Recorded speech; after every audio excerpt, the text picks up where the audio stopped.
Sumichi, my question was regarding the comment you made yesterday about saying Om properly with your cheek muscles and your tongue.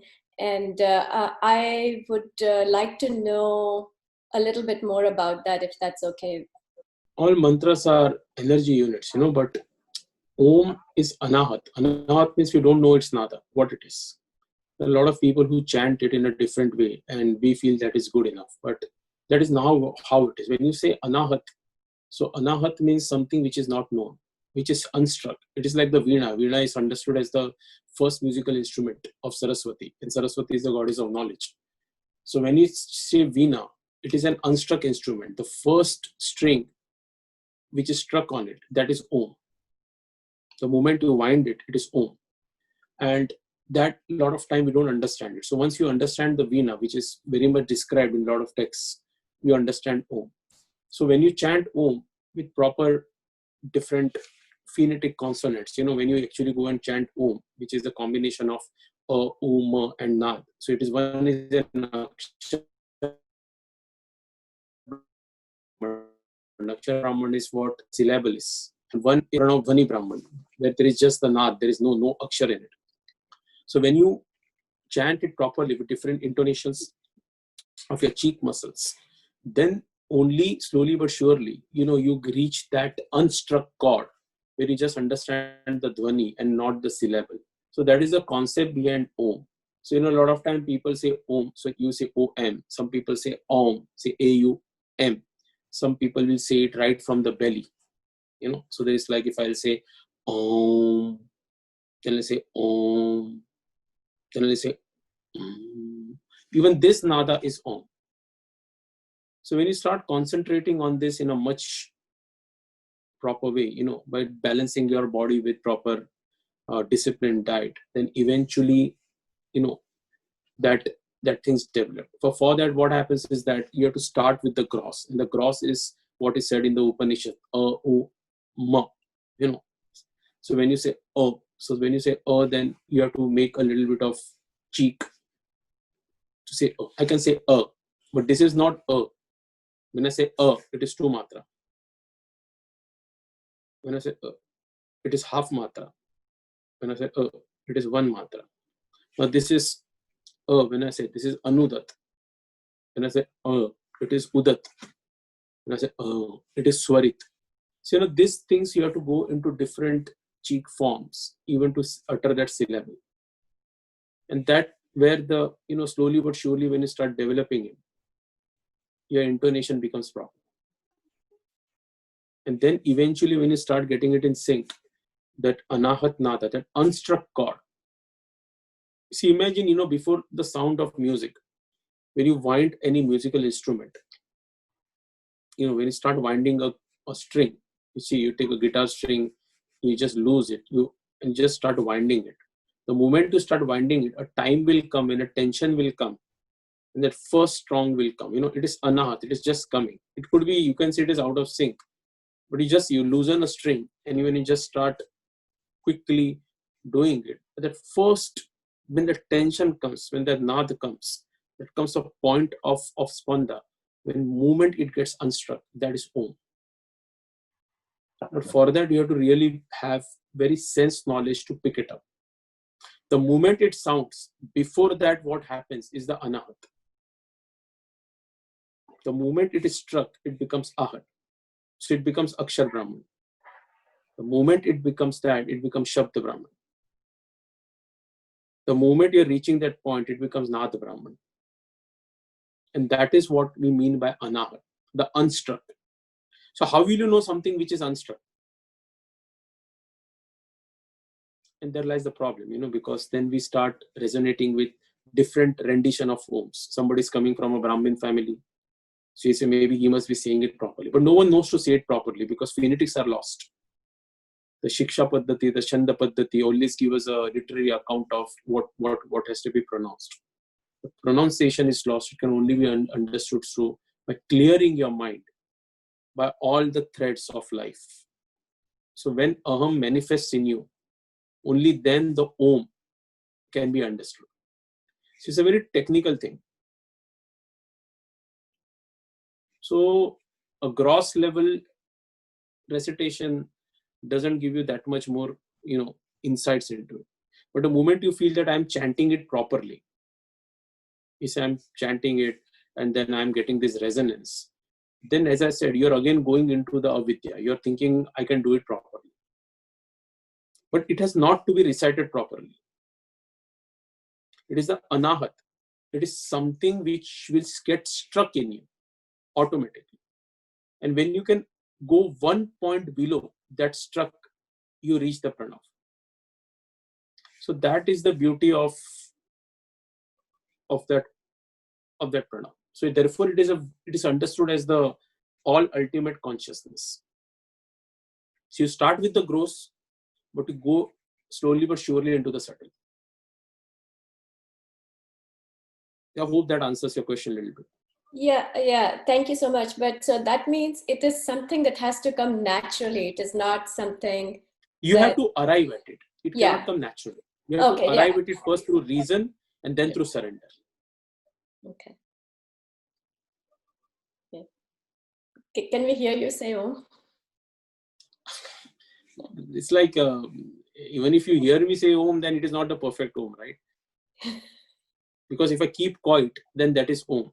If you can hear the breath, that is Om. I see. But the moment I'll say Om, I'm not saying Ma here. Right. Now I can again say Om. I am saying Ma here, but I'm not saying A here. But when I go into 3 matras, Om is already said because it is 3 matras. Oh wow. Yeah. So that should come into your breath. So if I say I'm chanting Om,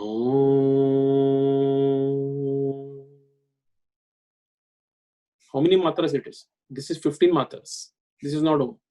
Oh, okay. That is interesting. Okay. But if I say Om, this is 9 matras, 3 into 3. Om, Anushtup meter, 444. So that is how the phonetics go. Great. Thank you. Thank you very much. Yeah. Okay. So Sumitji, is it true with all the other mantras as well? No. Other mantras have got specific resonance. They are energy units. They are already activated. So they cause subtle differences into your system. When we say anahat, anahat has got no sound. It is unstruck. Right. Therefore, Veena is understood as the primordial instrument, because it is anahat. The moment it is struck, creation occurs, ream occurs. The struck sound is ream. So this is how the Brij mantras have been given. But you can only understand it when you start cutting all your reservations with life. Else that anahat never comes. Manifestations will come. So it is very easy to reach ream. It is impossible to reach Om. You cannot arrive it with reason. You cannot understand it you just understand it by absence of it. And therefore, it is very difficult to expound on that pranav, because of these complexities. So every mantra has got a specific energy unit of how you can pronounce it. But that has to be internalized with your spanda. You cannot match it with me. And therefore it is mathematics, And in Jyotish, because you people study Jyotish, Kala, then in Kala there is Vikala. You go into units of time. So when I say in that Om and Nad, all the Akshar Malas come. So A, E, U, A, I, O, Au, In that to Ma, all the swaras come. But you do it within 3 matras. Because without swar, there is no vyanjan. Right. Vyanjans have got no. So see, that is the concept of Om, which has been given in a lot of Upanishads. But we have to, therefore it is called Akshar Brahman, Shabda Brahman, Nad Brahman. All Brahmans are Om. The reason is that. But like that has to be understood slowly but surely in that ways. If you just chant it with other mantras, then it becomes that Anahat becomes like a propensation for that mantra. So you add Om with everything. It just, that Om then becomes like an energetic unit. So it becomes like a converted energy. But when you talk about potential energy, which is a total sum of all energies into the world, then even that Om has to be transcended. So when you say Om, are you saying it from the navel? It is different. Are you saying it from the heart? It's different. Are you concentrating on the Laya? It is different. Are you concentrating on the interval before you say one to another? It is different. So therefore, Mantra Shastra or this combination becomes a little bit difficult to imbibe, because you cannot just imbibe them in the solace of your life. You have to arrive at it by cutting your bonds with life.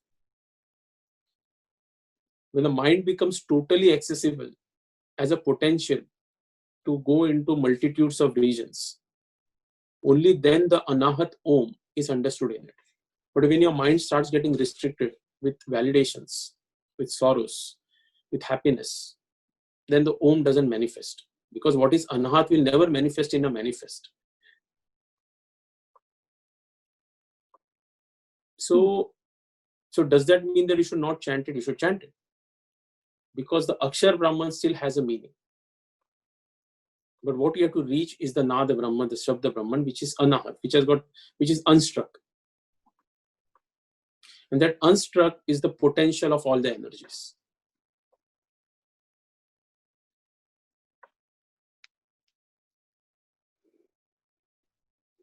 It's very deep. I don't think we can spend almost the whole entire hour just talking about Om, right? And so, but thank you very much for explaining it nicely and in brief. Namaste, Sumiji. I want to ask about women's. You talked about the menstrual strength and people who do not who pass in the menopause. Like, who is more advantageous? Like, people who are in menopause, or women who are in menopause or before menopause for the sadhana? How? Can you explain a little bit more about that? See, I personally feel those who are ready, who have cut their role as a woman in life. It doesn't matter what physical disabilities you might have. That is an additional factor. If you have cut your bonds of validation in your life, of being a woman, of being castigated in a role, only then you can evolve as a consciousness. Once you start going on that path, then your bodily functions only help you to retain the prana more. See, it is all the question of budgeting. Each time to run your body, some kind of prana is exhausted, some kind of prana is retained, and some kind of prana is wasted.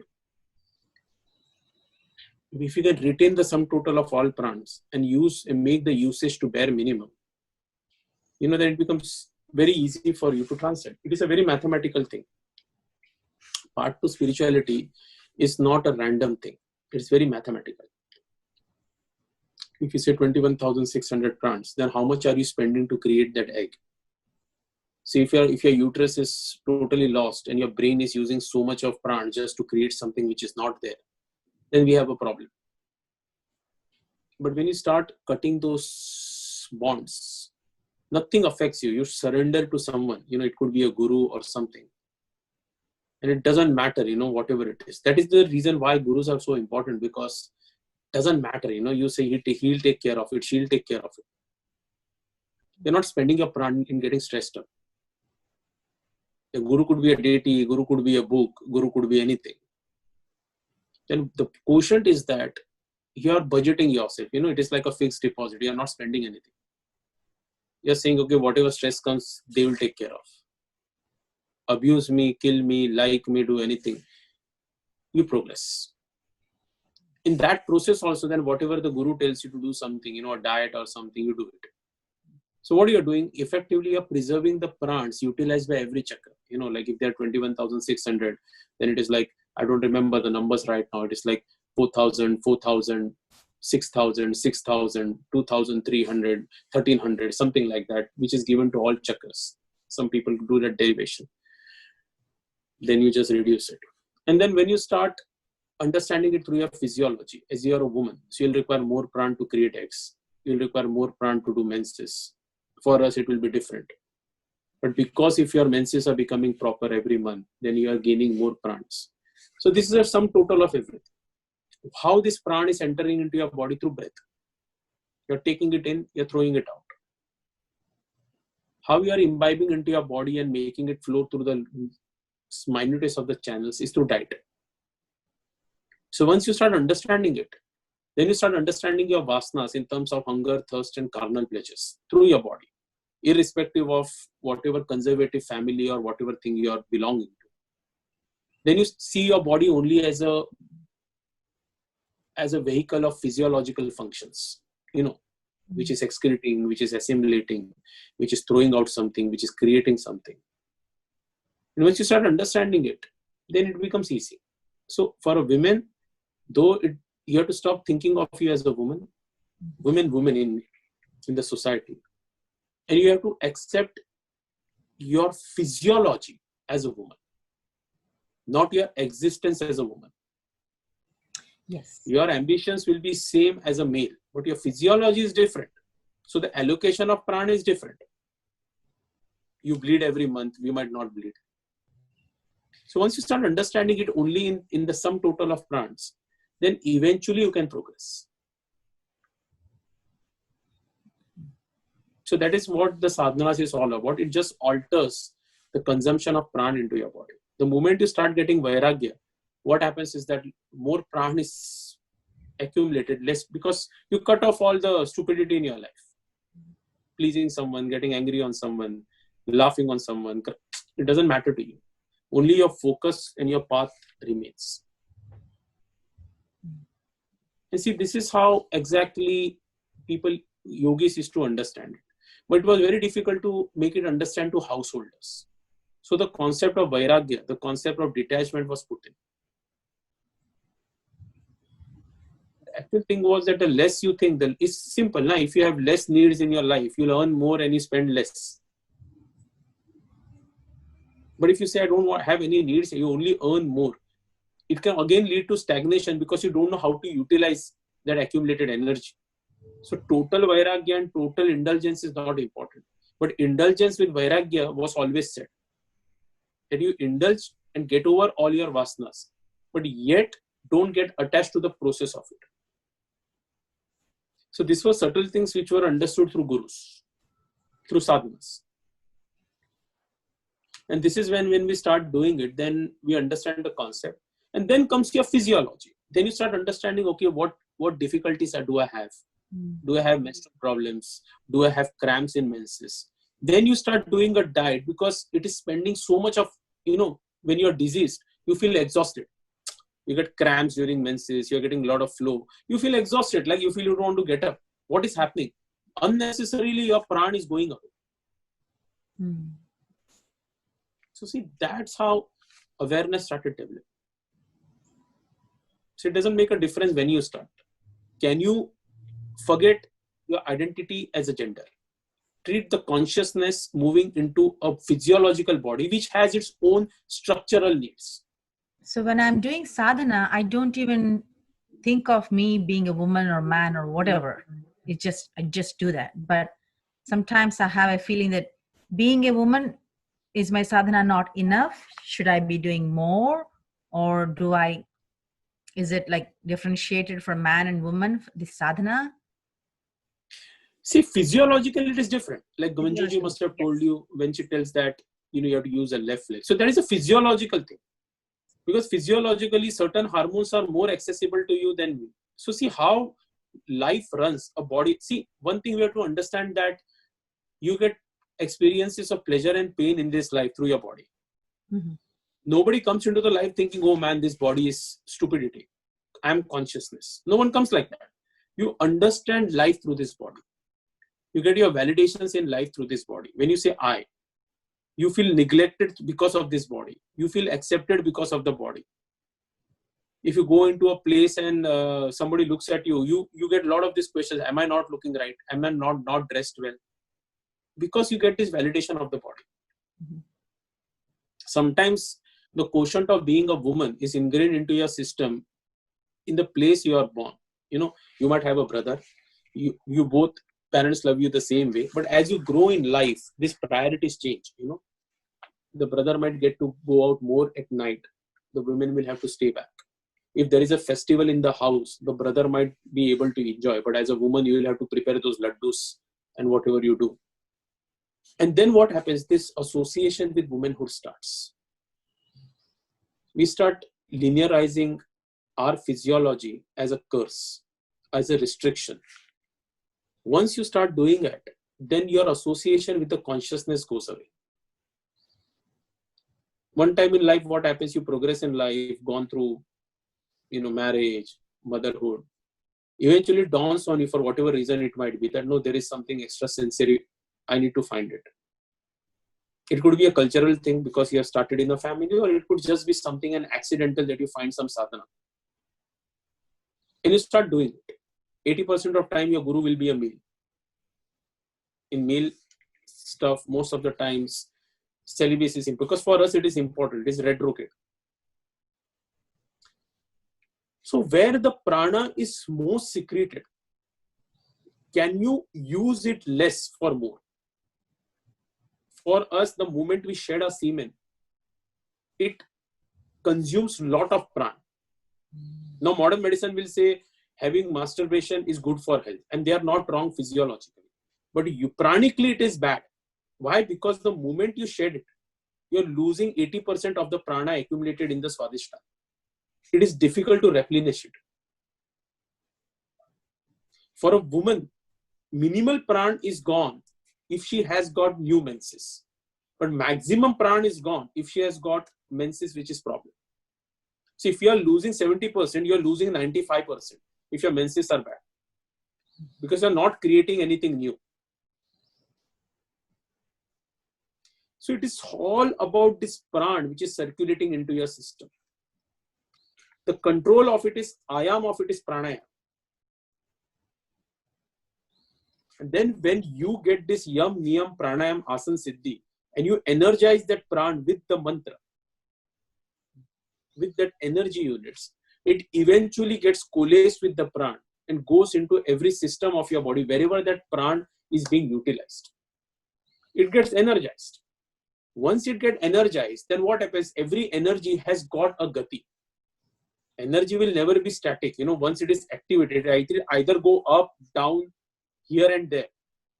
Lightning cannot stay in one place. No, it will go. So there is a direction. It is a vector. It is not a scalar. It's a vector. It has got magnitude and direction. So once that direction and magnitude, once the scalar becomes a vector, then you direct it upwards. So that is what is the concept of all these practices.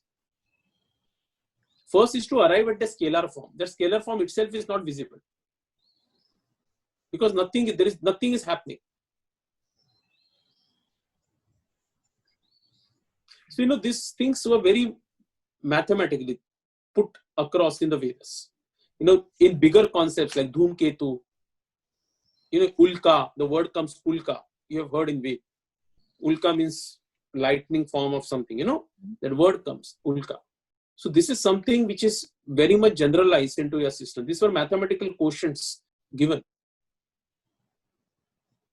Carbon was given, nitrogen was given, elements were given. But we used to take them only as random things. And when we start understanding it, we start understanding that energy only works through a medium. You either have to trust it. And that was understood because everything, even if I'm speaking with you, it is an energetic thing. I'm talking with you, the word is going into your ears. So it is a vector, it is not a scalar. So we start with a vector form.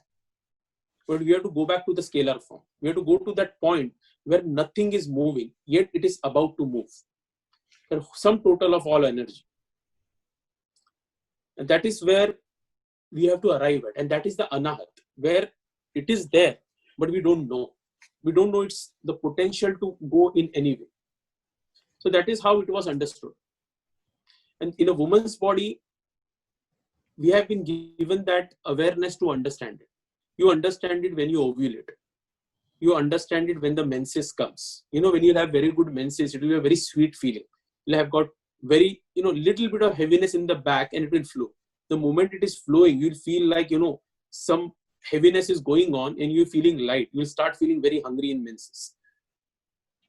But if it is not like that, you'll start getting problems. You'll start getting clots. You'll start getting irritation. You'll start getting cranky. And these all things were jotted down in different texts. But only thing what happened, it is a Gudhartha, because we only see translations. We don't see implementary translations. And there this problem occurs. So for that you have to go and study under someone. You do the kind of surrender to get this kind of a knowledge. Our problem is that we don't surrender. We just want knowledge our own way. And then it becomes, you don't reach those levels. So this is why there is nothing different between a male and a female. Just that structural differences is there. The quotient is the same. It is like a car, the quotient, it works on gas. It has got the same gear. But you'll see a Mercedes different from a truck. Concept is the same, but the amount of energy usage is different. One car will be with 120 horsepower, one car will be 40 horsepower. And what is the work? It is from one point to another. It is a vector. But how the energy is utilized, how the fuel is utilized, the experience of driving that car, everything changes. Though the concept remains the same. But if you get attached to the vehicle, the concept of mechanics of driving is lost. If I have to just make a very stupid analogy, I'm telling you, this is what is the difference between Sharir Shastra and Linga Sharir, and how prana acts in both. On the same topic of the physiology for women, what I've noticed, like through the month, like there is certain times of the month my body has a lot of flexibility and I'm able to go deeper into sadhana, into my yoga postures, and there are other times in the month where there is more rigidity. And at that time, if I try to dissociate, I don't want to be bound because I'm a woman, and I push myself to do it, it just ends up hurting me. So, it just goes into an injury mode. So is there something we can do to, balance out our physiology that we are going through the different times of the month, either in terms of diet, or should we just tone down our practices when the rigidity is more in the body, just listen to the body and tone it down? What is the best, approach? See, first of all, if you have just asked my point of view here, I'll just say that, we have to understand what we entail by practices. Like I'm sitting in this position, you'll say I'm just sitting, but as many poses of Shiva, that many asanas. So even if I'm sitting in this position, which might not look like an asana which is given in a very classical mode, yet I can sit in this position straight without moving even once. Whatever chair also you are sitting right now, if you are moving, but if I sit there without moving, keeping my body straight, it is an asana. Because the definition of asana is Sukhavastu asanam sukhasanam, means like the way you are sitting, you are stable, it is an asana. Why that asana is important? Because when you can sit stable in one asana, all the forces of nature, the gravitational force, the electromagnetic force, the weak and the strong nuclear forces are acting on you. And the pran becomes stabilized. It can go in different positions. See what happens now, I'm sitting like this, I'm talking with you. If I'm talking with you, the pran which is going inside, it is devoid of any micro movements. So it is going into the cell. Now the moment I move like this, it has to change its course. Because you are thinking that I'm sitting like this, but just remove everything around me. It is a multi-dimensional space. here you can see it is a three-dimensional space. There is a room behind me. I'm sitting like this. There is a room behind me. But in cosmos, if you see, it is a multi-dimensional space. In that multi-dimensional space, what is happening? That prana which has to go into your system, it requires stability. If I move like this, in my asana also, and if it is stable, the prana moves away. So you might have a very good asana. You might say, wow, I put my leg from here. But if you have moved, that you're in fact causing damage to your system. And that was the reason that when yogis did a lot of asanas earlier, they practiced for this flexibility. So once they got this flexibility, they picked one asana. It could be swastikasana, it could be padmasana, it could be siddhasana, and they sat in it. And they just control the prana so that they get stability. So when I tell to a lot of the people who come to me, I don't do any yogic asanas. Why? Because when I'm sitting like this, my asana is sit. So I'm getting all the benefit of exercise in 2 minutes, what you might be getting in one session of a Surya Namaskar. So that is first thing which everybody has to understand. What is the aim? What is the concept of fitness? What is the concept of yoga? Then comes the second point of rigidity. It is already solved. So once you can get into the stability, your diet is already done. But to achieve this stability, I'll have to do a diet. I'll have to align myself with sun and moon. I'll have to align myself with a particular methodology of eating my body to see that there are no clogs into my system. Once those things are done, I get a stability. Only then, like I've got acidity. Can I sit in position for one way? I've got gas. I'll move like this. I'll move like this. It is of no use. So once you stay in one position, then I know I can stay in this position for hours. Then it doesn't matter if I'm drinking alcohol or anything. My quotient is, can I stay in this position? Food doesn't matter because that prana is anyways going to digest. And this is something which we have to understand, that sequence in Sanskrit language is very important. It is not given yam, niyam, pranayam, asan, pratyaya. It is given yam, niyam, asan, pranayam. So unless and until that asan siddhi is there, you can sit in this position stable. There is no pranayam occurring. So now even if I'm talking with you people and if I'm sitting stable in this position, only then I can connect with my brain and I can answer your question. But if I'm not sitting, like I'm doing like this, nothing is going to happen. So here is that one quotient of what exactly we mean by yogic practices. The yogic practices are to loosen your body so that you can sit in one position properly. Then you can say, okay, if I can sit in Padmasana properly, why do I require all asanas? Why do certain sadhus do certain asanas? The answer behind it is because they want to see that in a very difficult asana, can they still maintain their body? It's very easy for me to sit on a chair and say I'm in Sthirasana. But if I do Ashtavakra asana, can I be in that Ashtavakra asana for 3 hours and yet do pranayama? It's difficult. You require stability of the system. You require power into your fingers to do it. It's a very difficult asana to do if you have any time done it. But if you can do it, if you can steer in it, then you get that much more benefit into that chakra. So all this asanas and everything were understood in alignment with nature. When to do what diet has to put forward, how much prana siddhi is there, how much stability you can get. And the diet was complementary to reach that position. So the rigidity and all occurs, or you're getting flexibility, is just a comparative thing. You might say, I'm doing this asana for 1 hour, I'm feeling fine. But if the same asana I do at certain time, I'm feeling rigid. So you're seeing that when I was feeling fine was okay. But when I'm feeling rigid is not. No, whenever you're feeling fine also is not okay. Because the concept of prana and sthirta is not there. And it can be so happen that even if you're feeling rigid, it might be fine. Because you're forcing a prana in particular location. Like when we do Marichasana, you feel rigid in most part of your body, but there is one part where that prana is going, like the liver or something, and it is giving maximum focus. So sometimes rigidity is also required, so that prana can be concentrated in one part. Therefore, we call it as internal bandhas, the ha bandha and the tha bandha. The ha bandha is very important. The tha bandha is, it is contraction and relaxation. You're contracting one part of the body, you're relaxing another part of the body. So, there is a lot of biomechanics and dynamism to the practice of yoga, depending upon what we are doing. Sharir Shastra or Health Shastra, diet and all complement that focus. And we have to study that in that process if you are doing it over a period of time.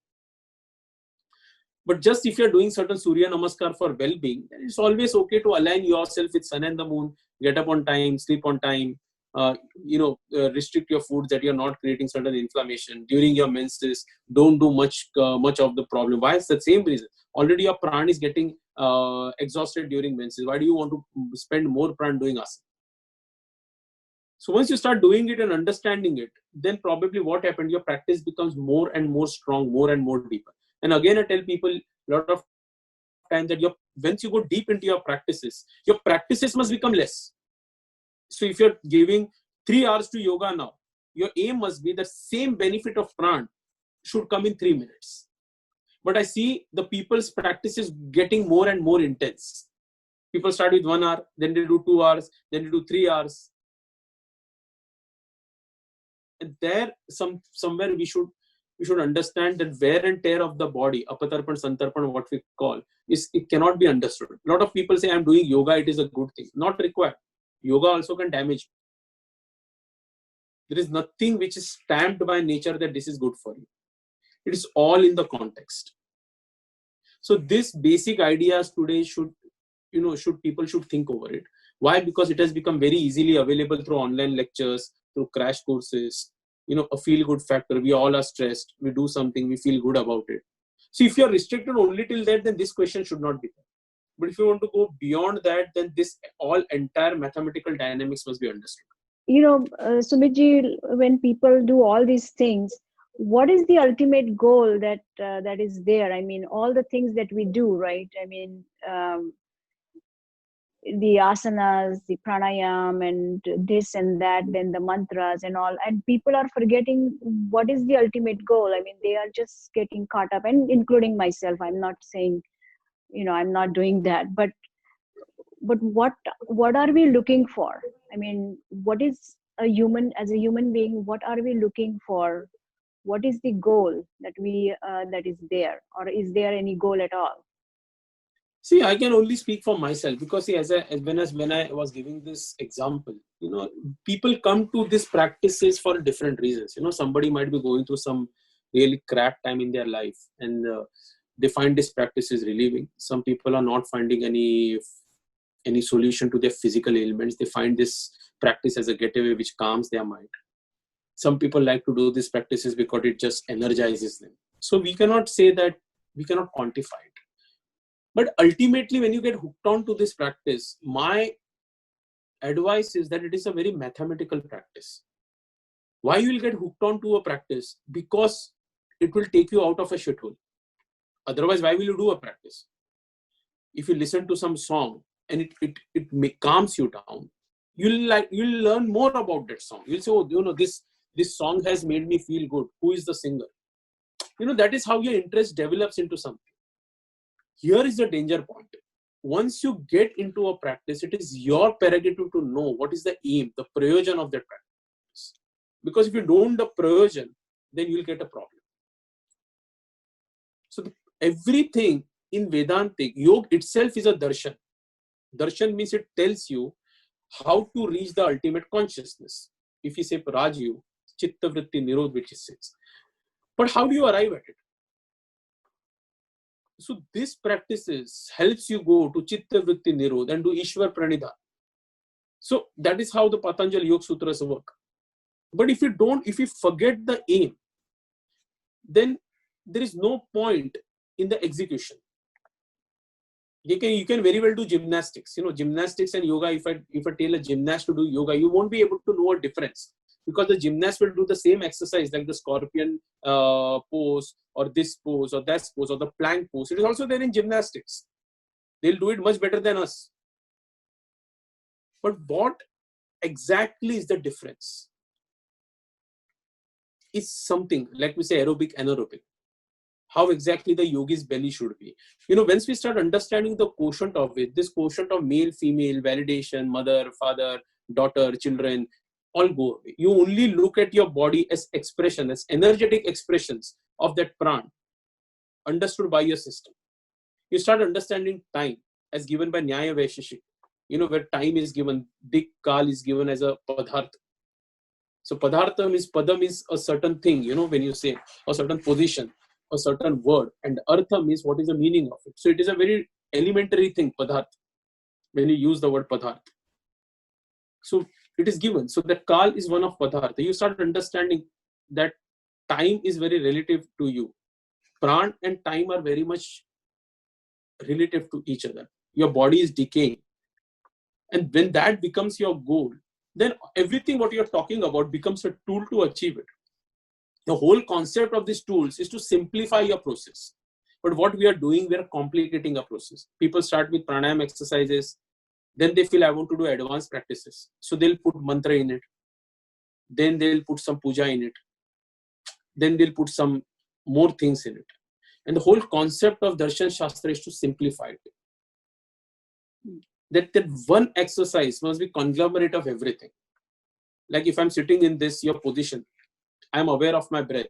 Maybe I'm chanting a mantra, and that is the reason maybe if I'm modulating my voice in a particular way. So I'm doing yam, niyam, asan, pranayam, pratyahar all together. If I make my voice rhythmic like this, arrhythmic like this, you'll feel very, very bad listening to me. But if I talk in a very curtailed manner, what is happening? I'm balancing my nadis. I'm aware of my breath. If I'm chanting a mantra and a nada, I'm placing my every word in resonance with that. So even if not doing a yoga class of 5 a.m., I'm still doing the yogic practice. I'm sitting sthir, so it is asan. I am aware of my breath, it is pranayam. I'm talking with you in a mantric, nadic tone. Pratyahar is there. Because I'm talking with a particular tone, I can reconnect with whatever is there in my mind. So antar dhyan is there. That's it. You can only reach it. Dharan Shakti is there. So, you start replicating it in each and every action of your life. Now, if I give this concept to you, tomorrow you are even cooking food for your children. You can again do this. You're standing in a position, it is asana. You're aware of your breath, it is pranayama. You're doing your thing in a very rhythmic manner, even that rhythm comes to your cooking. But just getting the aroma, you do the dharan shakti of what that dish might taste like. You don't have to keep on fussing about whether it will taste right or wrong. You'll get it properly. So see, these applications are manifold. So this is what is beauty of this Shastras. But what we do is we fail to understand this. And we put too much of time, waste so much of time in making time for a practice. So this has to be understood with everyone, the beauty of this Shastras. And for that, that kind of an education, that kind of a teaching must be there. Eventually, if you find it, it will come to know. We don't find it, because we want everything very easy. So there are two options to it. One, people are just looking for some feel-good factor. It's fine. You do mantra, you do tantra, it doesn't matter. For people who have got valuation of time, it is a very beautiful thing because it will not only integrate your practice, it will integrate everything within that practice. So last time when you talked about it, you talked about the time. Like, when it's not the convenient time and those things, they are not, they do not matter in the sadhana. Like whatever is convenient for you, you do sadhana at that time. So our Shaktis here, ladies here, they were asking, so what is the time for the sadhana? Suppose Kali mantra that we want to chant. So should it be done in the night or in the morning? So there has to be some time for a particular thing, right? It depends upon which school of thought and what kind of a sadhana you're doing. Understand this thing, it is very difficult to pinpoint. Of course, the basic thing is, what I say is that get up just before sunrise or by sunrise, finish your food by sunset. Me and Kavita ji have already created a course about a lot of people who want to get into that dincharya. If they are willing to put in the effort, maybe I'll share the link with you if somebody's interested. But it depends upon the same thing which I have shared with you, which you have been following, some time and you have experimented with it. So that is very general consensus. Get up on time, do not eat after 6, remove certain things from your system. Once you get the dincharya on, then what happens? Your system starts becoming proper. Then you always do your sadhana with the rising sun or with the setting sun or with the moon. These are only 3 times. Now, why this time is? Because this is the time the light is stable. Your your system is connected, with what is there in the atmosphere. Too much of increasing sun, and what is happening, your body has to, your pran is continuously changing. I am sitting at 8 in the morning and the sun is rising. The moment the sun rises, my pran has to continuously, compensate for what is happening. Sun is setting continuously, it has to compensate. But only when sunrise, sunset, and during the night, the pran is stable. Why? Because it becomes one with the nature. Those are the times, sunrise and sunset, we call it as pradosh in Jyotish. You know that. Why? Because it is stable. Everything is stable. So your nostrils will also be stable. Most of the time, both of them will be active. Particularly in the night, if you have eaten your food by 6, then after 3 hours, 1 ghatika, it will be stable. So that is the time when it is stable. You are so connected with everything around you. Only that is the time you can get maximum benefit. Again, it depends upon what kind of things you are invoking. So if you're invoking Kali, if you are invoking something else, then it again depends upon how exactly you have prepared your system. Not just because she is a Kali mantra, you are taking it in the darkness of the night. No, you can also take it at pradosh. Depending upon what kind of a system you want to invoke. If you want to invoke a kind of a destruction into your system, where the pran is dissipating out, a centripetal force, we are saying, then you do it in the morning. You want a centrifugal force, you do it in the evening. So that is how exactly the prans are mentioned. But then that sadhana again comes with how you are chanting the mantra also, right? That cream mantra, what you chant, the one, it becomes different in different forms. How exactly you want to dissipate it? Do you want to capture it? Do you want to percolate it? So, that again, you have to only learn from, who will guide you through it. So I personally feel for anybody who doesn't want to go much into these energetic practices, and they should not go also, it is not like a big deal to go. It intellectually only corrupts you. If you just follow a particular time chart, you just be disciplined into your dincharya, and you do it, you make it a part of your system. Only then you can advance and think where your quotient lies. Which kind of forces are attracting you. And that is why, these different time zones are given. Different goddesses are understood with different time zones. The reason is that, this centrifugal forces which are acting onto your system, inward, outward, that is how the propensities is understood. But that has to be backed with a proper discipline. Even if you do all the diet, but eventually you're sitting in a very controlled environment. When it is hot outside, you're sitting in an AC. When it is cold outside, you're sitting in a heater. It is of no use. Because you have to go out there and your body has to understand what is going there. Only then the pran gets, one with it. And that time when the pran gets one with it, the whole concept of that pradosh time, it could be 1 hour, it could be 45 minutes. In that 45 minutes, you're slowing down time with the beach mantra. So that even that 5 minutes gives you benefit of 50 hours. But that internalization only comes when you start doing that sadhana in a much better way. You start understanding your physiology. You cut through all your moral, social inhibitions. You understand proper carnal pleasures. You understand what is hunger, what is thirst. And when you get this ultimate response where there is nothing getting manifested, the pran is just free to go here, there, everywhere. Then you curtail it properly with these practices and eventually start pushing it down into the Mooladhara, into that one hole, which is 1/13 the width of your hair. And then it goes up. So see, these things were very mathematical. But then you have to arrive at it. Intellectually, it makes sense. Oh, wow, how beautiful it is. But practically, it takes a lot of time. But we can start doing it. The people don't do dincharya. People don't wake up on time. Even if you do it after 3-4 days, they'll find a justification why they don't want to wake up. Even in birth and death, you have any tragedy into your family or any felicitation. It should not change. Why? Because that is the ultimate truth. But the moment you're making excuses, I have my son's birthday party, that accumulated pran dissipates. That one That's very mistake, true. it will dissipate. And then what happens? It changes everything. And so therefore, because it was so difficult, earlier yogis used to go away. But the challenge is if you can do it staying in the samsara, there where tantra comes in. It gives you the tools of mantra, yantra, breath, concepts, which you can, even if you like falter, you can come back. In yogic lifestyle, there is no second chance. So for a householder, it is a little bit of easier part to cut through your attachments in life, however difficult it is. In the moment you start cutting it out with Dincharya, it can only come if you're following a Dincharya. People say that, no, I'm cutting it out and then I'll do. No. The moment you start doing a Dincharya, you're getting up on time, sleeping on time, you're giving up certain foods, it automatically that changes occur.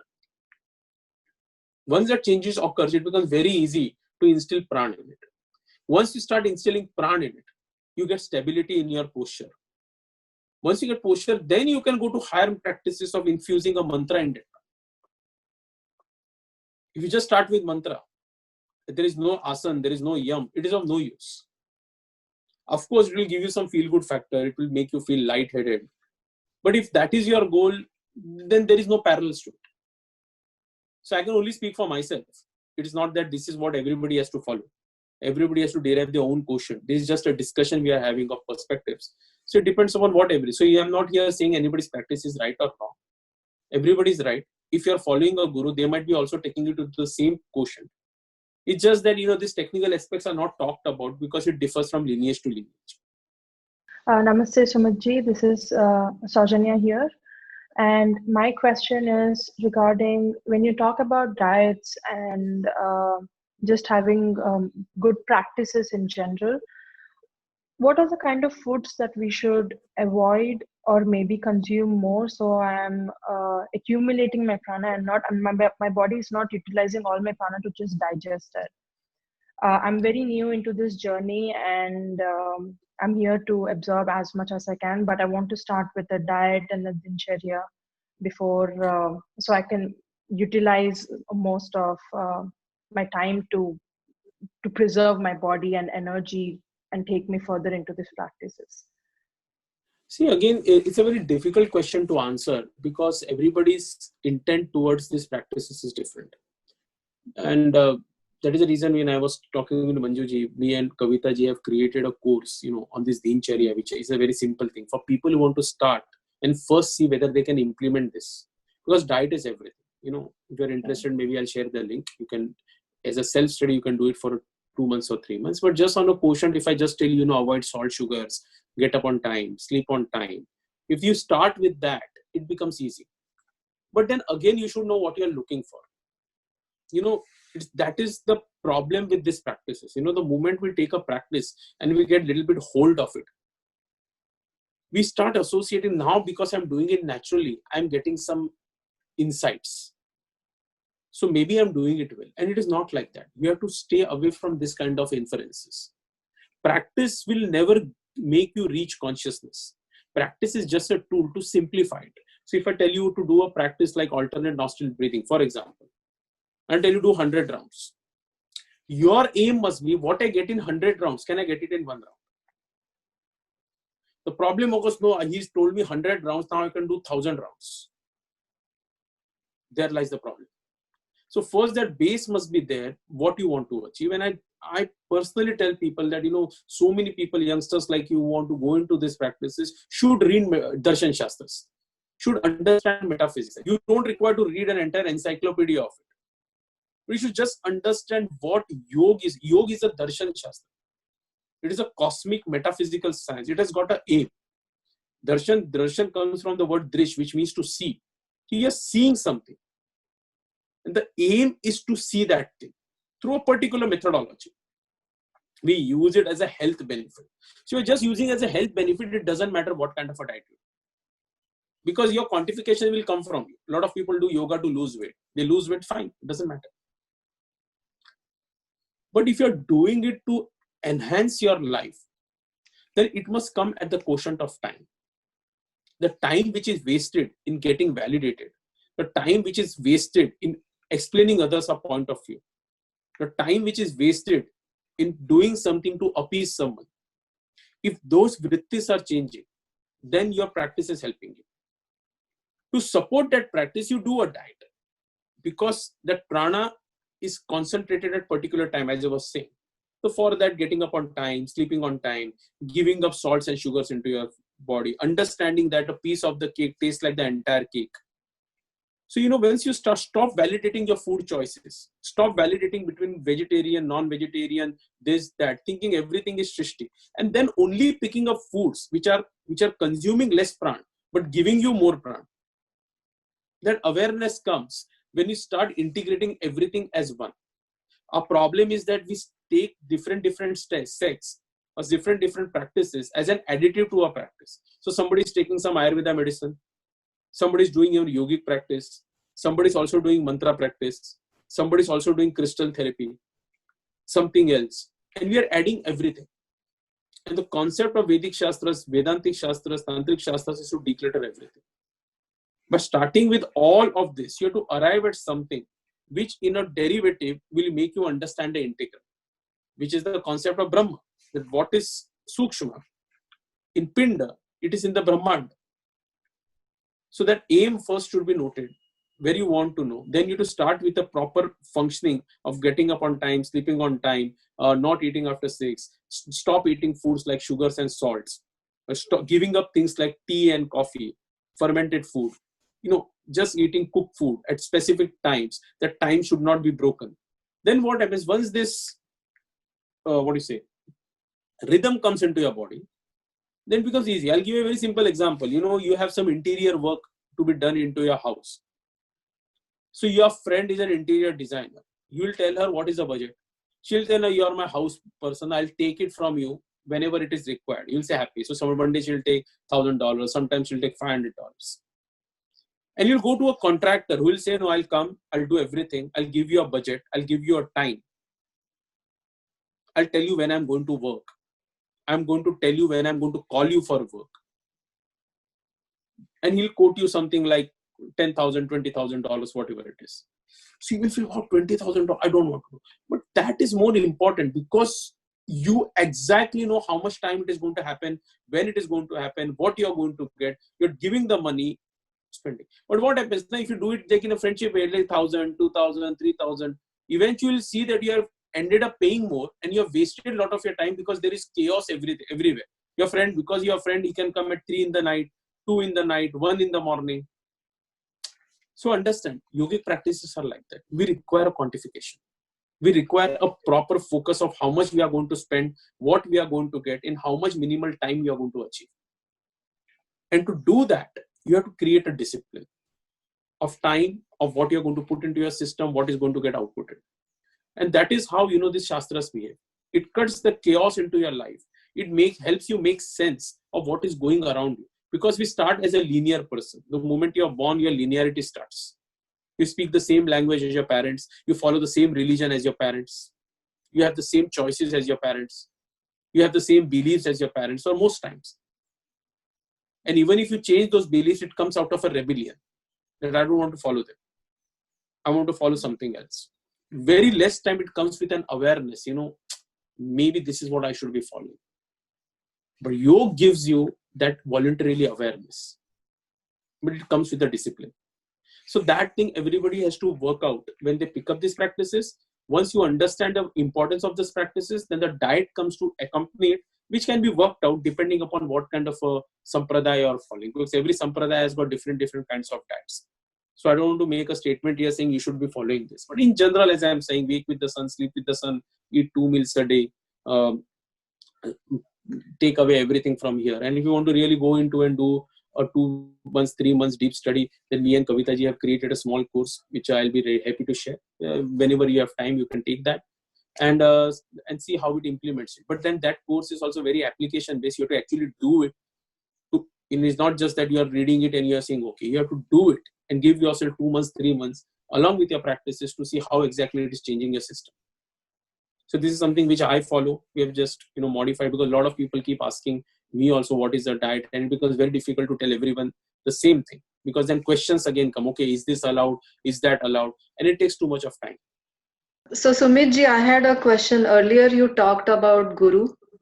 Um, so just my own personal experience. About 4 years ago, I just started feeling a big affinity towards Devi. It's like some kind of Devi practices I wanted to get. I did not know what, why, but Devi just came into my life. I mean, I just say it that way.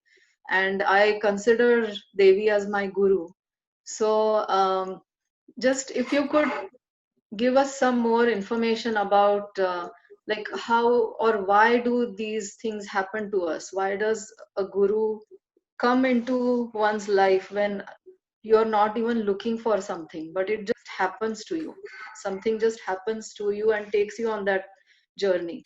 Therefore, the beauty of Darshan Shastras is there, that it explains to you the cause and the effect are always presented at the same time.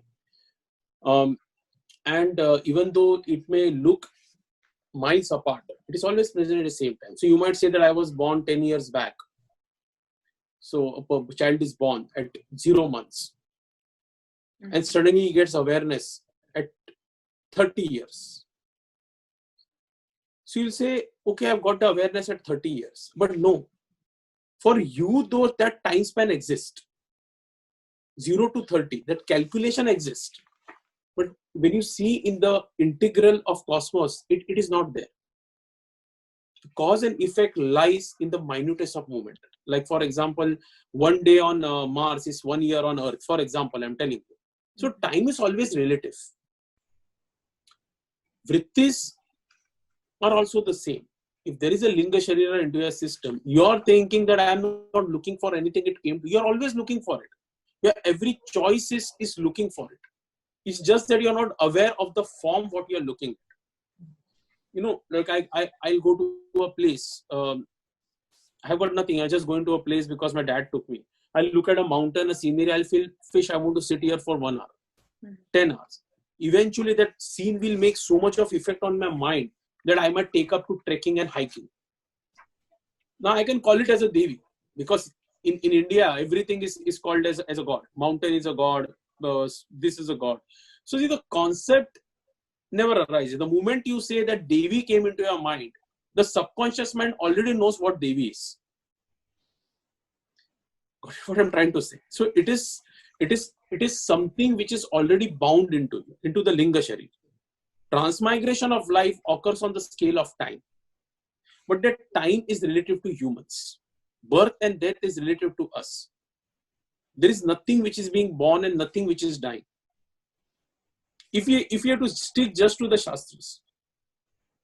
And therefore, this Vishayas of senses, when it happens, these projectiles, they happen because they are already there. It is like a doll which you want to buy when you are young, but your father refused. And suddenly after 10 years, you go to a shop when you have money, you see the doll and you say, hey, I wanted to buy this, nostalgia. So has this vritti gone away? The latent vritti is already there. You say, I'm been there, done that. My father said, no, forget it. It never goes away. So the impressions of what you want in life will always come to you either in a violent form, in a pleasant form, or a mix of both, or a very ignorant form, or in a very revelatory form. You know, you might be just sad and you just go into a movie and somebody says a dialogue. That one dialogue will click something and you'll start on your journey. It becomes as a revelationary form. Sometimes it comes in a violent form. Something so bad happens to you. You become so angry. That violent form causes your transformation. And see, that is how these various Devis or various forms of energies are portrayed to us. They are always impeding transformation on this time scale, which is existent only on a human plane. And because of your linearity, we understand these things to happen in a very timely sequence. But actually it doesn't exist. And therefore, when we say, what is Guru? Gu and Ru, you know, one who leads you from darkness to light is Guru. It has got no gender. So whatever form leads you from darkness to light, which reveals what is within you, is called a Guru. And your quotient again happens that once that revelation occurs, it's not attached to that form. That is ignorance. You have to expand from that form. So once you get Devi into your system, you get whatever Sri Vidya or whatever you're doing, you have to expand into it. You cannot say, no, Devi is my guru, so I don't want anyone. You stop functioning. And then that intent starts happening. You start focusing on what you have got. Then eventually you start making sense of why it is happening, why certain diseases occur into your life, why certain transitions occur into your life, how much anger you get into your life. It is very difficult. Sometimes when we go through it, we feel that we are justified and validated. We can't make sense out of it. But as long as that introspectory methodology is there, you understand, it makes you very easy to move on, to let go of things. And the whole concept of this Devi is to let go. You don't hold on to anything, because on that time scale, nothing exists. It is not there. You're never aging, because even if you age 40 years, there is some cell into your body which is just 1 day old. So you're a conglomerate of everything. We see it in a very gross form. But even that one cell, that RBC which is growing today, is 1 day old. But in your gross form, you are not understanding it. So whenever we say about why these things happen to us, why certain things happen to us, it is already there within you. It is just projected in a very violent way. Certain things will happen and suddenly your revelation will go towards it. You will feel why it has happened. It is always there. Just because that time frame, either through violent transformation, through revelation, through different rasas we say, due to fear, due to viraha, what you say, because you're longing for someone, you're in love with someone, you want someone, you're laughing, you turn inward, because that is the purest expression. And therefore in Tantra, Rasvad is given as a purest expression. When you're laughing from your heart, you're laughing so much that you turn inward. It doesn't matter for a time if somebody is feeling bad or not. You just laugh. That time that revelation comes. Sometimes you're very angry, revelation comes. You find Devi. And this projectile forms of different deities in art is to understand, to give you that revelation the moment you turn inward. You'll go to a temple, you'll suddenly come back saying, what happened? What hit me? I did not want to go to the temple. I was just walking on the road and something pulled me inside the temple. It could be a bell, it could be a chant. And you'll go and sit there for 10 hours. I'm talking from real life experiences what people have shared with me. I didn't want to go there. I never asked for it. It suddenly happened. No, it was already there. You are subconsciously always searching for it. But the moment a time of revelation comes, it presents to you in its all glory form. It is what written in the Gita. When Arjun becomes confused, he's not understanding. But when he really seeks to know, he understands the form of Krishna, in his biggest Maha-avatar form which he gives. But it is like the reflection of his own projection. So, these analogies have been given in the text. And that is the reason you require a guru, to understand, make sense of what this is, and to move ahead. And that is where the search begins. I hope that answers your question in a nutshell. Yes. Thank you very much. Sumitji, this is a little different kind of question that I have. So last year in September, a few of us, some folks from here as well, Padmaja, Uma, myself and a few others, we went to Kailash and Mansarovar trip. And my husband, he came with me mainly just to support me. He's not too much onto this path, but he doesn't object. He supports me. So he came as well. And at Mansarovar, he had this strange experience where he saw, this was in the middle of the night or around 3 in the morning, he saw a huge capsule-shaped bubbles floating on top of the lake. And Padmaja, her husband, myself, we were there too, but we were on different spots. We had just dispersed and we were walking separately, and he was by himself. This was just for a very few minutes, I would say. And when we came back to him, he was completely dazed. He was totally not, as though he's not in this world. And then he wouldn't recognize me. And Padmaja and her husband kept telling him, Raji is right here, right? And he would keep asking, where is Raji? Where is Raji? And and all this seems long, but it was very short period of time. And when he came out of it, first of all, he said where I was standing, he saw a big man. He didn't see me. He saw somebody, a big man there. And then his experience about the bubbles coming close to him. And in his mind, apparently, he was not scared. In his mind, he said, who are you? I want to see. And the bubbles opened up and showed him some form, which he still cannot describe properly. And they smiled at him, and then they just shot up and disappeared into the sky.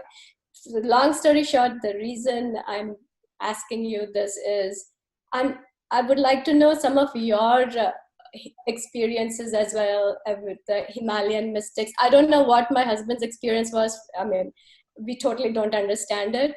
But I was trying to see what your take on it was. Lot of these things happen, a lot of these things happen. We can't make sense out of it because we won't know if it is there or not or what. We tend to believe it is something. A lot of time, like right now, I believe that, when I was going to this trek, I've got a lot of experiences, but just to share one, I was going into this difficult trek to Sahasratal, which is a very remote area in Himalayas. No one has gone there. And I'm a very fast walker. I walk very fast. So I cover a lot of distance faster than the horses. So because I climb very fast, because I don't like climbing. So I want to go to the top first and just be there. So while going, it was a very tough, long journey. And the meadows are like that even if you even if you step like this, you're lost forever. So you should know the route. So I went to a place and it was an open meadow and I slept there. I was waiting for my friends and my guide. And no one knew the route because we were taking a new route. So I had got no other option. So I said, okay, I'll wait for them. And when I sat there, when you sit in the mountains and the wind is blowing, you feel sleepy. You're not supposed to sleep. A lot of people say, do not sleep into the meadows. But I slept. And I got a person came and he put like a big stick behind my top. I got up. So there's a big guy with a shawl, big this. And he told me, you should not sleep here. So he told me, why are you sleeping here? But I said, no, I'm waiting for my friends. But he said, they are very far. I've just come from there right now. I saw them very far. So I said, what will I do? So where do you want to go? So I said, I want to go to this place called Kush Kalyani, which is, so he said, it's far off. Then he told me, can you guide me? So he told, I'll guide you. So he took me to a place and he told me, you follow this route. You see to the end of the mountain, you follow it and you go to the end of the mountain. And he said, what happens if I go there? It was looking very visible from there, but it was almost like 5-6 kilometers. So he told me, you go there. So I went. And when I went, and the moment I turned back to say thank you to him because I was fatigued, I couldn't see him. So I thought he must have gone somewhere. So I went, almost there. The moment I crossed, there were two women standing there. So I asked them a further road and they guided me and eventually I reached the place. I reached the place, there was a small hut, I slept there. 4 hours, 5 hours, 6 hours went by. And after that, my guide and other friends came because they had lost the way. So they were very surprised to see me there. And they told me, how did you go? And of course, I remember, I told him that, tell my friends when you're going back that I'm going there. So they don't worry for me. She said, I'll tell them. So I told them that, how did you find? Well, no, this Baba is somebody met me, a local person. And I told him to tell you.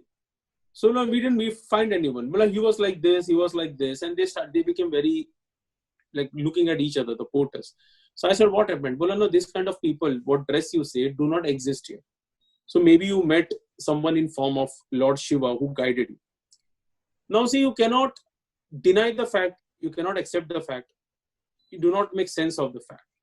The point I'm trying to tell you, it doesn't matter. The quotient was I found my way. Who made me find I'm not attaching myself with it. A problem occurs when you try attaching with that. And I say, no, maybe I must have found Lord Shiva who gave me. Then, it becomes very difficult to disassociate ourselves with the experience. Why I'm narrating this? Because a lot of people tell of a lot of experiences. I have also seen many. But for me, what happens? The time. I wanted to reach somewhere. I wanted to reach fast. I didn't want to get lost. It happened. So, you know, this is the experiences what we, now I can always narrate this experience in a different way. Then I can give more importance to what those locals told everyone. You know, they say, oh, wow, we met Shambhuji. You know, this kind of people are not here. Because they had lost the way. The guide had lost the way. So it was very difficult for them to understand how I found the way. Because it's a very difficult meadow. People get, out of every 3 people, 2 people get lost in this meadows forever. It is that difficult place to go. Therefore, no one goes there. In fact, mine will be the first video documentary on that place. So that is how difficult it is. So these things happen in the mountains. A lot of time they happen. You can't quantify them. You can't understand them. It could be a projection of yourself. It could be something which you are seeing. See, we don't have the answers. We want scientific and logical thought processes to explain those things. My view is there is no point in associating with it. Your quotient is to be on your path. Who contributes, you just express your gratitude and keep moving.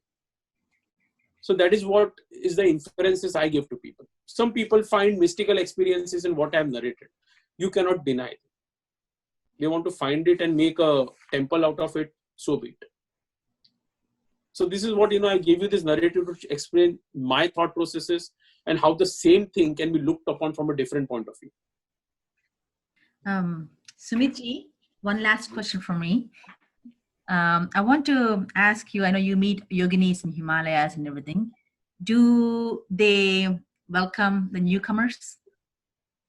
See, first of all, you have to find them. The quotient happens is that we look for them in the Himalayas. You know, they could be just eating whiskey and pizza besides you and you won't know them. Why? Because we create an idea of such people. We think if they are spiritual people, they must not be eating meat. They must be.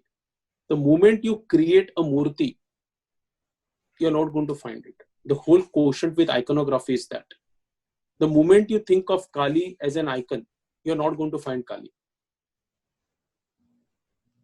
Because that thing doesn't exist. If you're lucky enough to find them and surrender, they'll welcome anyone. But if you're unable to find it, it becomes difficult. So that only comes with swad, that when you're ready to cut, you're ready to cut your connections with your surroundings. As I said, you have to be very symbiotic with what you want to achieve. You cannot go to someone just because they are on a pedestal. Knowledge comes in various forms. You know, it's not like it has to be. See, I experiment with a lot of liquor, I drink, I eat a lot of meat. You know, so 80% of the time I won't be even called to give lectures on such forums if they look at me. I'm not saying I'm a very intellectual person, but I'm just telling you. So this is what, you know, people forget. You know, we already create an icon of what knowledge is and who should be going from it. We find it in caste, we find it in traditions, we find it in degrees, we find it in lineages, we find it in geography. And there lies the problem. You know, we find if I go to Himalaya, in Himalaya you'll go in every cave, you'll find 10 sadhus. Is every one of them enlightened? And these things, you know, it comes from, like somebody asked me right now why Devi has come into my life. Because you're searching for that. You're totally naked in searching for something, it comes to you. If you're not, even if it is there right beside you, you will argue with them and will throw them away. It has happened to me, I'm telling you, in my early years. So it becomes difficult because you're so loaded with your concepts of knowledge, you fail to understand. And that is why, you know, that this all practices, when you start with sadhana and all, the whole quotient is to find that one knowledgeable entity. It could be a lady, it could be a male, it could be anyone, whom you can totally surrender. You can say no, even if that person kicks me or she kicks me or what. This is what I have to follow. Even if that abuse comes, that abuse is still a blessing. Maybe I am not interpreting the abuse in the right way. I'm just taking abuse as an abuse. So, you know, that is where earlier people used to go, they used to find. Unfortunately, today we don't find it because we find knowledge in books. We treat book writers as, you know, I'm not saying it is wrong. Anybody who gives you knowledge is knowledge, but it has to start. Even if what I'm telling you, you feel, wow, this guy knows so much, then you are fooled. I'm just sharing my experiences and my interpretations.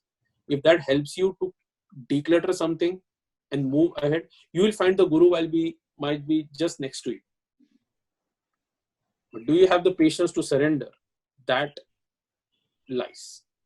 Because knowledge will only come to you in a way you ask them. If you are restricted, you'll only get restricted knowledge. If you are open, you won't have any questions. You'll tell, teach me what you can. And I'll apply it. However stupid it sounds. However ridiculous it sounds. And if you do that, you start evolving and you then become one with the knowledge that comes and not with the person. And I always believe in that. The knowledge that comes through a person is something you should be aligning with and not with the person. The person can get corrupted, not the knowledge. And that is where your study of what you want to study, what is the basis of your practice, what you're asking these questions about Devi or sadhana, what is the prayojan of it? What is the end point of it? And how you can simplify your path. Once you know that, then you will always find someone to fasten your system. But can you surrender to it? If your guru tells you, no, don't eat for 10 days, can you do it? Or don't go to your child's wedding, can you do it? So we'll do certain things which you can do. Certain things you'll justify, you cannot. Then it becomes a problem. Because you already say, how can I do it? But are you sure that your guru is going to tell you to do it? He might be testing you, she might be testing you. So see, this is a very nascent topic to discuss. And it only depends upon how much your practice has influenced you and what you want to seek. And this is something which most times I share with people, because in 1 hour, 2 hours, it becomes very difficult to tell a lot of things. But even if you can declutter and come to the fundamentals, you can go ahead in whatever streams you come from, in whatever lives you live, in whatever the moral social construct you are belonging to, and evolve from there.